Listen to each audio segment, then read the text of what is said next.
Hi, I'm Aaron, this is Lauren, and we are the Wanderpreneurs, and we get a lot of questions about full-time RV living. So we crowdsourced all the questions you guys had and put together an FAQ, and we're just going to go through the frequently asked questions. And answer them for you. Question number 1. What do you do for income? Well, we work. We work. So I build websites. I have my own little web design company. I do digital marketing. I create content for a few RV websites. I'm a photographer, a writer, so I do videos, articles, and videos for RV websites. And that's how we make money. Yep. As long as we have internet, we can work. Yeah. Question 2. How do you determine your route? That's a good question, and it varies. The biggest obvious way we determine our route is we kind of make a list of the places we want to see. Mm-hmm. Sometimes work determines our route. We had a job in Vegas at one point. We had to kind of steer a different way than we had planned on going just for that event that we had there. And I guess a few other times we've had some work events that we've had to go to. So that's another reason. Yeah, big cities and national parks tend to be kind of our favorite things to see, especially ones we haven't seen before. So we just kind of plan our route around those things and we go. And also, since we've met so many friends on the road, a lot of times we'll talk to our friends and say, hey, where are you guys going next? And we can plan, that way and meet up with our friends again. Mm-hmm. Also, the weather. We do plan around the weather. We like to try to stay around mild weather at all times. So in the winters, we want to be we'll bounce back and forth between Florida and then Southern California for the winters. And then in the in-between, everything in between, visit the other places. Number 3, how do we transport our bikes? Oh, we don't have a great way to transport our bikes. So we've seen horror stories about back bumpers just getting torn off by the weight of the bikes as the RV is bumping down the road. From the people that have the bike racks back there. Right now, they go in our living room. So our RV condenses down in this little box, and our bikes kind of fit perfectly in the living room. So my bike, Lauren's bike, and Kaysen's bike go in the living room, and then Kalissa's bike is still small enough to fit in the back of the truck bed. So that's how we do it. The next question is, how do we have adult time when kids are so young they need adult supervision? So our kids are not so young that they need constant adult supervision. We let them go outside and play. We specifically got an RV that had 2 designated bedrooms. So they have a bedroom with a door. We have a bedroom with a door. And we utilize those bedrooms with the doors. Sometimes when we just need a break, we'll say, kids, go in your room. Sometimes they'll have a reading time or they can watch a movie in their room. They go to bed a good bit before us. So we have plenty of adult time after they go to bed. So you just have to find out what works for you. Yeah, it depends on where you are. So they have walkie-talkies that they can communicate to us if they go, around the RV park or to the playground, and we're comfortable enough with them doing that at that location. And also we've met so many friends on the road that a lot of times they just go off to other people's RVs, and it's people we've known for months now, and they have kids, and so they're just kind of taken care of over there. So it just depends where we are. Yeah, we can take turns babysitting or kind of watching each other's kids with the friends that we've made, which is really nice. The next question, did you homeschool before you started traveling? No. I guess I homeschooled Kaysen in pre-K and both the kids, and then Calista in preschool. But, in kindergarten and on, they were in public school. We had a great public school right down the road from our house that we loved. They loved it. It was a great situation, but we realized if we want to travel full time, we're going to have to become homeschoolers, and it's been fine. Mm-hmm. I liked that time that they were at school. They liked it. So I have nothing against public school, a good public school, or schools in general.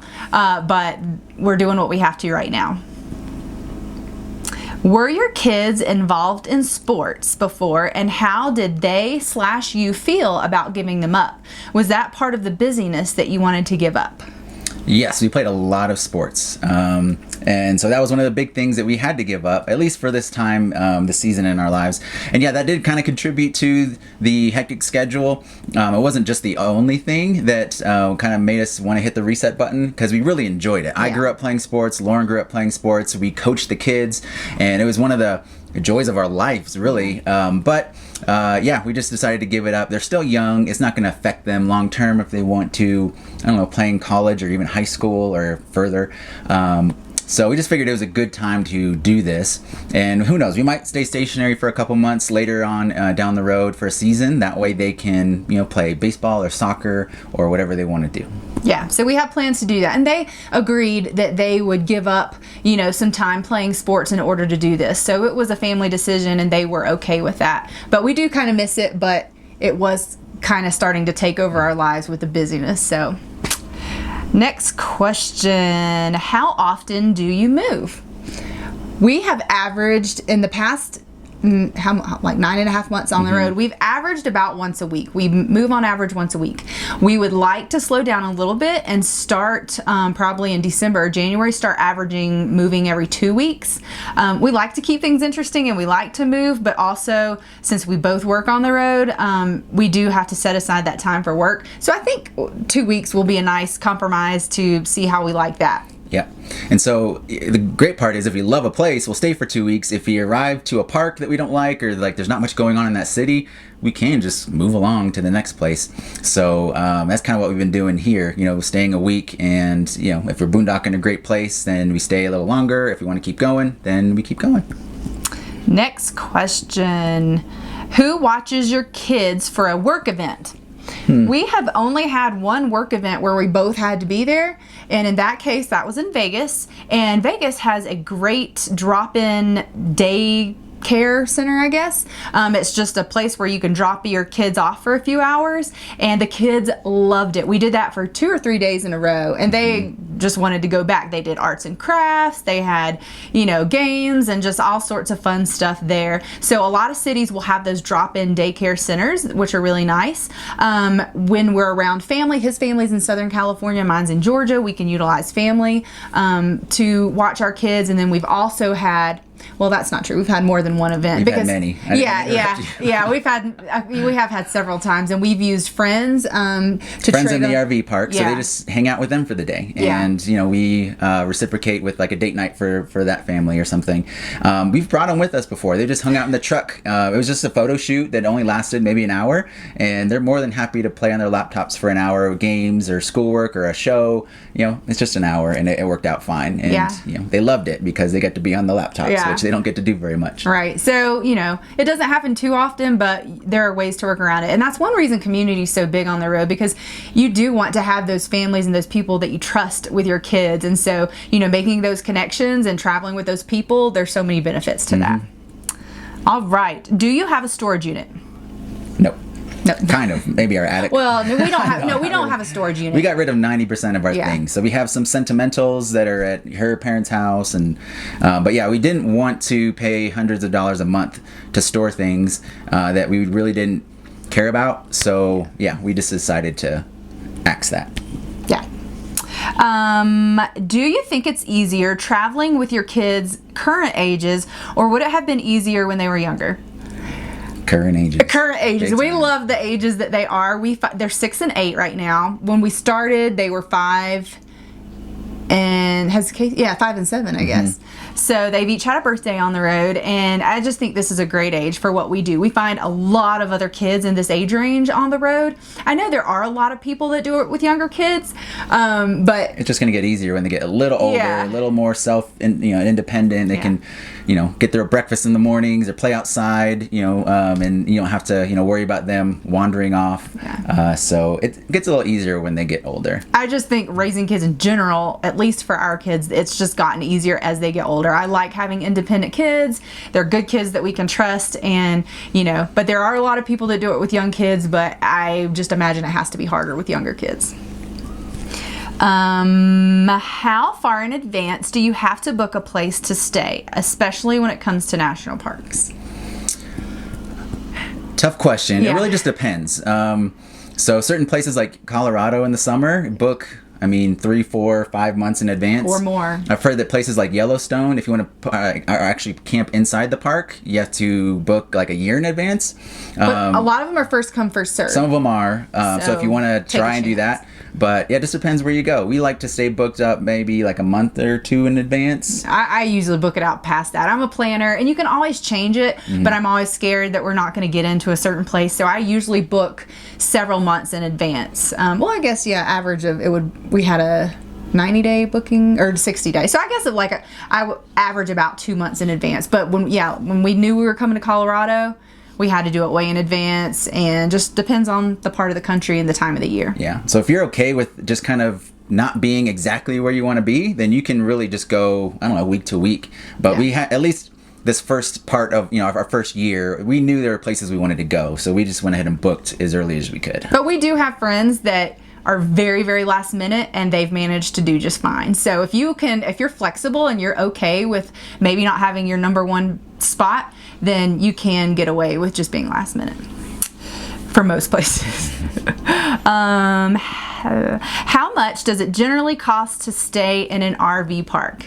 That also varies greatly. Yeah, it's like, how much does it cost to rent a house? It varies greatly. It varies the season you're in, the part of the country you're in. I would say on average, maybe starting around $25-30 on the low end, and then but they can be anywhere hundreds of dollars a night if it's on the coast in San Diego or San Francisco. The French Quarter has an RV park, and during their Mardi Gras season, it's over $200 a night to stay there. But to bring your RV and it's right where you want to be, but you're going to pay $200 a night. So yeah, it just depends. You can find, there's websites out there. You can really find what might, your how much you're comfortable spending. You can find some RV parks that kind of fit that. So, and that's why we love our campground memberships. We have several campground memberships. Thousand Trails is the biggest one that saved us a ton of money. So we paid to be members at Thousand Trails, and we can stay at any of their parks for free. So that saves you a ton of money. And there's Passport America, and there's Harvest Hosts if you like to boondock, and Good Sam, and there's all these discounts that you can get. So definitely look into the discounts that you can get and save a lot of money on RV parks. Also, the longer you stay, a lot of places will have weekly rates or monthly rates. So if you want to stay longer, that cuts down your nightly cost. Where do you send mail/packages? To her parents' house. No, well, okay, mail. My parents get our mail, and they take pictures of it and show us. That's not a good long-term strategy. Yeah, we need to figure that out. Packages are tricky. We have done several different things. Some RV parks will allow you to have packages sent to them, and it's very easy. Other RV parks will charge you $5 a package or $10 a package. You can also use general delivery through the post office, the postal service, and just get it sent to your name, general delivery, the city, the state, and the zip code, and pick it up there. But there's still some tricks with that, like Amazon. They send packages certain ways that usually you can't get Amazon sent general delivery. It's just kind of tricky. So that has been a little bit of a struggle, but sometimes we just have to wait and order something. We found ways around it, but it can be tricky. Have you ever considered ditching the fifth wheel and getting a motorhome you can pull a small car behind? Or would the gas mileage be about the same? We aren't going to really consider it, at least for now. That might work if you're going to be stationary for a long time, say 3 weeks at one spot. So then your RV, your big motorhome, is going to be in the same spot for 3 weeks. It might make sense to have like a really good gas mileage car. But we travel every week, so I don't think it would make a big difference for us. And we love our space in our fifth wheel, so we're not really willing to give that up. So yeah, it just depends on how often you travel, when you travel. Do you just like to sit around the RV park and enjoy yourself, or explore all over the place around? There's a lot of different factors, but for us, no, we like our truck, we like our fifth wheel. And, one of our non-negotiables when we were looking at RVs is we wanted a door on the bedroom of our, we wanted 2 designated bedrooms with 2 doors. So we never found a motorhome that had a kid's bedroom, a full bedroom with a door, that they had their own room, their own space. They have versions of that's not like a true bedroom, but we love having our 2 separate bedrooms, which is a big reason we chose the fifth wheel. Mm-hmm. What do you have packed in your camper? Everything from kitchen stuff to clothes and kids' toys. We basically have everything that we had in our house except less of it. Yeah. So imagine you have like a 400 square foot Manhattan apartment or wherever you live, and you just need the stuff you need to live. That's what we have. Yeah. Somewhat limited wardrobes, somewhat limited toys. We're just more careful in what we get. If we buy something, we tend to replace that and just get rid of something. Yeah. Just because of not just size but weight. We have to make sure we're not too heavy. But we have camping gear too. So things like camping chairs and fire pit. Where I want to get some like kayaks, like inflatable kayaks and things like that, just because that's what we like to do outside. But it is a house. It's just a house. It's just smaller than what most people have. What is your favorite place you've been so far? We get asked this a lot, and this is a really tough question because we have been in some of the most beautiful places of the United States. So we'll tell you a few of our favorite places. Yeah, because then there's cities, but then there's like national park and nature areas. Yeah. It's hard to really compare those two, Yeah. so we have favorites on each side. Yeah. So like Big Bend National Park, we loved it. White Sands National Monument, loved it. The Grand Canyon always stands out to me. Sedona, Arizona. Alabama Hills, California. was Alabama Hills, amazing. California. Mount Rainier National Park in Washington. Beautiful. Didn't know much about it, but then No. we went, and it was we loved it. Yeah. We loved Coeur d'Alene, Idaho. We loved Yellowstone and the Grand Tetons. Man, I guess that's a decent summary. Yeah, I we mean, love the city of Bend, Oregon. Bend, Oregon was great, and really the coastal cities of California. Driving up the coast, California, yeah. Everything from Santa Barbara, Santa Cruz, Monterey. I mean, just San Diego. Yeah, it's just there's so much. Yeah, there's a lot. We like a lot of it. What do you do for health care? This is a controversial subject where We're careful. you may think we're bad parents, but we do not have health insurance. We have not had health insurance for the last how long? 18 months maybe. At least 18 months, and we have not regretted it. We have not needed it. With Aaron's last job, he had a health savings account that money went into every month, and when he no longer had that job, we kept the health savings account. So we have a good chunk of money in that's designated for health things. If they come up, we're a generally very healthy family. The kids and I have never had a cavity. We don't really get sick. If we do, it's like a one day like cough, or the kids might have a elevated temperature for a day and then it goes away. So we eat generally healthy. We exercise a decent amount. Trying to say we're young and healthy, and we're taking a gamble. Somewhat young. That we don't need to pay $1,000 a month for insurance for our family over 18, 24 months. We will look into it. Actually, probably when we get back to Georgia. That's another thing. A lot of times your insurance will only work in your home state, and we're not really in our home state much at all. So there are options. We have a lot of things to look into. Yeah, there are health.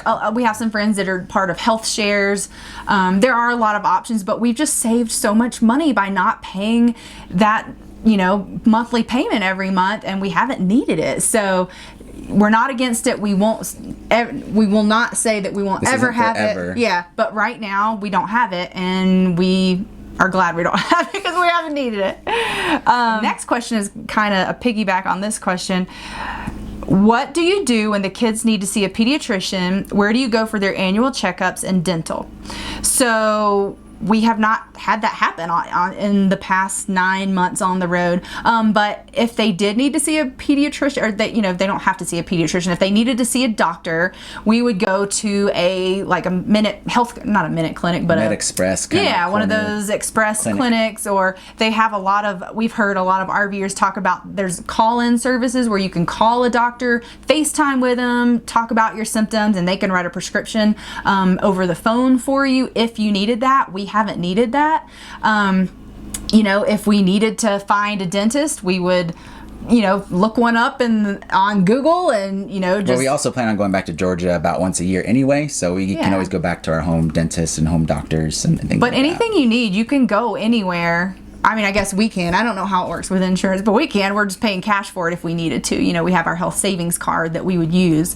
So that's how we would do. And our kids, they have not had an annual checkup since we've been on the road, but you can always go back to your home state if you needed to get an annual checkup. Our kids are all up to date on their shots and everything, so they're kind of at the point where they don't need anything specific for annual checkups, and they are very healthy. So what advice do you have for families with children considering living in a fifth wheel? don't consider it. Just do it. Yeah. I mean, it's great. It depends on how old your children are. But like I said, one thing that we're really glad we did was give them their own space. We're very glad that they have their own bedroom with a door that gives them their own privacy, a place for them to go away if we just need a break. You know, most of the time they can go outside. But if it's bad weather, we can say, you just need a little time in your room, shut the door. And that's been really nice for us to have. Yeah. It just depends how old your kids are. If they're in the teenager age, it might be harder to talk them into it if they're not already on board, because you know they're older, they have their friends in school. If they're our kids' age, just showing them what they'll be seeing, it was pretty easy to get them excited about it. So yeah, I don't know, it's a very potentially long-winded answer to that question. It just depends on how old your kids are, but don't let your kids stop you from doing it, because even if they say they don't want to do it, they're gonna love it. And it can be a short-term thing, you know, so might as well give it a try while they're young. Yeah. All right, what do you miss most about having a fixed home? Nothing. I don't miss anything about having a fixed home. I think that traveling full-time is the way to go. I cannot imagine being happier. I can't imagine a better way to live. I know it's not for everyone, but for my personality, for what we like, I love change. I love traveling, so I don't miss anything. Do you? Yeah, not really. I mean, we left a great neighborhood and a great house, and so those things we miss, but it's not like we have a great house right now. And we just have built such great community on the road too. So it's not like we gave up community. We just had to kind of change communities, and so yeah, I don't know. I don't miss anything about it. Much, maybe. Yeah, I don't know. Nothing. Yeah, we're living our best lives. So the last question we have is, how do you celebrate the kids' birthdays? And that's a very good question. Our daughter had a birthday before it was very soon after we got on the road, and we had not met many people. Our son had a birthday when we had met a lot of people, so they had different birthday experiences. For Callista's birthday, when she turned 6, we were in Austin, Texas, and we just, we bought a cake at the grocery store. I'm not going to try to bake a cake in this little oven that we have, and I think we let her pick out a cake which she loved. She got to go to the bakery at the grocery store and pick out a cake which she loved, and I think we bought a Groupon. Went on Groupon, found something she would love, and it was this big bounce house, indoor play thing, and her and Kaysen played for like 5 hours. Just loved it. Yeah. There was Wi-Fi and like a workstation for parents. We loved it. We worked. So it just worked out. We were in Austin. We found a great thing on Groupon. She had a blast. Oh, and then we said for dinner you get to pick where we go, and she picked In-N-Out. So we got to have In-N-Out for her birthday. She got the milkshake, and she loved it. It was a lot of fun. And I think that morning for breakfast, we made a special breakfast for her, sang happy birthday. So she had a blast. So then in Kaysen's birthday, that was in March, so we were in Palm Springs there, and we were surrounded by friends. Well, I guess that was a little bit before his birthday, because he got 2 birthday celebrations. It was a week before his birthday, and we were around just a ton of his friends at the RV park. So we just had a birthday party at the RV park. Yeah, I mean, he probably had 10 other kids there with him that were friends. We sang happy birthday. So we had a little we went swimming that day. We're like, everyone meet at the pool. We went and played baseball before we went swimming. So we played baseball, had a baseball game, which he loves, went swimming, and then had a fire that night with friends. So he is super social, loves being around a ton of people. So that was his ideal day. And then on his actual birthday, we were staying with your sister. Family, yeah, we were mooch docking in his sister's driveway. So we had another birthday party for him and had a big celebration at her house.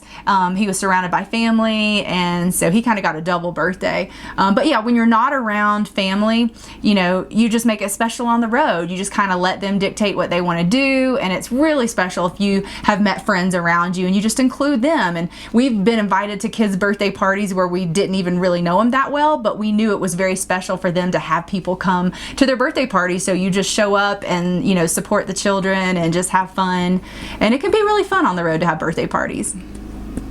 My birthday's coming up. Ooh, what are we gonna do? Something big. We're not gonna be with anyone we know, I don't think. So that's okay. So he'll get to pick what we do, so we'll have fun. And that was our last frequently asked question. So can you think of any more that we should add that was not on this list? Should you do it? Yes. Yes. If you do it, tell us so we can meet up Yeah. and have some fun with you. Yes, we love meeting people on the road. We love doing this. We're having a blast. We set out to do this for a year, but there's no way we could stop after a year. I mean, this it's indefinitely right now, Yeah. so we have no end in sight. I never want to quit ever, but we'll see. I'm smart enough or wise enough never to say never because you never know what could happen. But for now, we're loving it and we have no plans to quit. And keep your questions coming. We love inspiring other people to take the plunge and do this. We think that, it's just the best thing ever. And, people can overthink it.